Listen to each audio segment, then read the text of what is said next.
तो लुकिज्म का chapter 556 future में आने वाली बिग वॉर के लिए एक परफेक्ट सेटअप बिल्ड करता है, क्योंकि दोनों साइड अपनी अपनी अलायंस बना चुके हैं जो ऑब्वियसली आगे चल के आपस में क्लैश करेंगे। पर अभी के लिए इन दोनों का फोकस है इंचियोन पर। तो अब सवाल ये आता है कि क्या कीटे किम इंचियोन और उसके किंग को पूरे तरीके से बर्बाद कर देगा, या फिर जैग्योना इंचियोन को बचाने के लिए कुछ ऐसा करेगा जिससे सब लोग शॉक हो जाएंगे। वेल, कीटे किम का नेक्स्ट टारगेट इंचियोन फिक्स हो चुका है और वो शायद से अगले चैप्टर में हो सकता है कि वहाँ पर जाकर जैग्योना से कन्फ्रंट करे, और ऐसा भी हो सकता है कि उन दोनों के बीच में फाइट भी हो, और ये फाइट किसी भी तरीके से वन साइडेड नहीं होगी। मतलब हाँ, कीटे किम बहुत ही ज्यादा पावरफुल है पूरी की पूरी फर्स्ट जनरेशन के अंदर, लेकिन पीटीजे ने जैग्योना को शुरुआत से लेकर अभी तक एक हिडन अंडरडॉग की तरह रखा है, और यही वो रीजन है कि वो कीटे किम को अपनी न्यू टेक्निक के साथ सरप्राइज भी कर सकता है। अब अगर उसको अपनी बची कुछ इज्जत को बचाना है तो उसको ये करना ही होगा, क्योंकि बुसान में किए गए उसके कांडों के बाद लोग उसे जेम्स ली का कुत्ता ही मानते हैं। पर यहाँ पर अगर एक दूसरे सिनारियो को देखें तो जैग्योना शायद से अपने इंचियोन को बचाने के लिए वापस से बुरी बुरी जाइमोन वाला मोड ऑन कर सकता है, एंड एज ऑलवेज वो ताकतवर लोगों की साइड को ज्वाइन कर लेगा।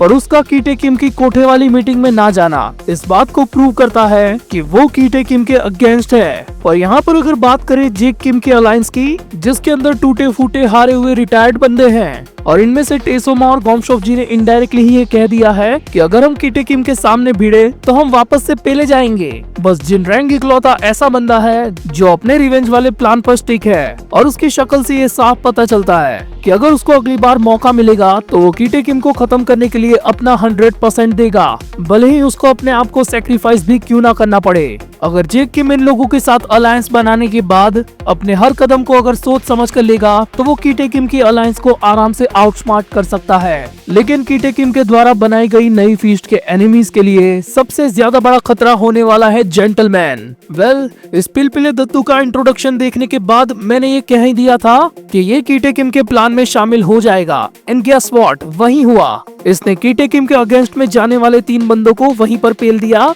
और चित विचित्र योगा पोस्ट करने के बाद कीटे किम को ये कह दिया कि जहापना तुसी ग्रेट हो, तोहफा कबूल करो।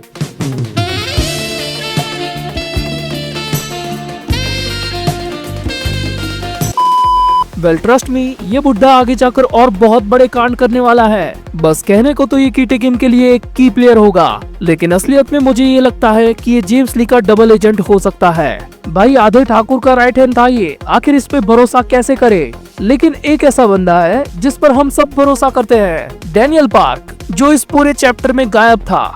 अब या तो वो अपने स्कूल में गया है या फिर अपनी अलाइड के साथ आने वाली बिग वॉर के लिए प्रिपेयर कर रहा है। और जहाँ तक हम उसको जानते हैं तो भाई बंदे की आदत है ऐसी केओस वाली वॉर के बीच में वाइल्ड कार्ड एंट्री मारने की। पर अभी के लिए यहाँ पर सबसे ज्यादा इम्पोर्टेंट है Incheon, the city of war. क्या लगता है कि आखिर इस सिटी को ये नाम क्यों ही मिला होगा? वेल, मतलब साफ है कि पास्ट के अंदर यहाँ पर तगड़ी चीजें हुई है जो डायरेक्टली कनेक्टेड है जैग्योना के पास्ट से। तो तैयार रहना, क्योंकि अगला जो पास्ट हमें दिखाया जाएगा वो होगा इंचियोन और जैग्योना का।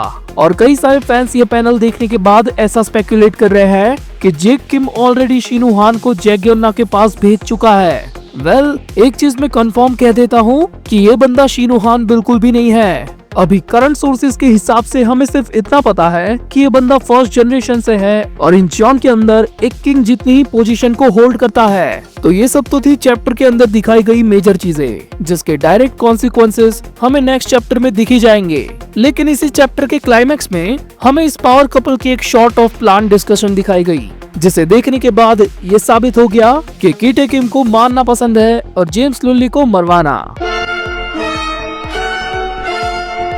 I mean, लोगों को मरवाना। लेकिन इन फोटोग्राफ्स में रही फिगर्स को ऑलरेडी हम सारे लोग पहचान चुके हैं। बस ये वाला पैर किसका है ये मैं खुद नहीं जानता। तो अगर किसी के पास इसका आंसर या फिर थियरी हो तो प्लीज कमेंट्स में बता देना।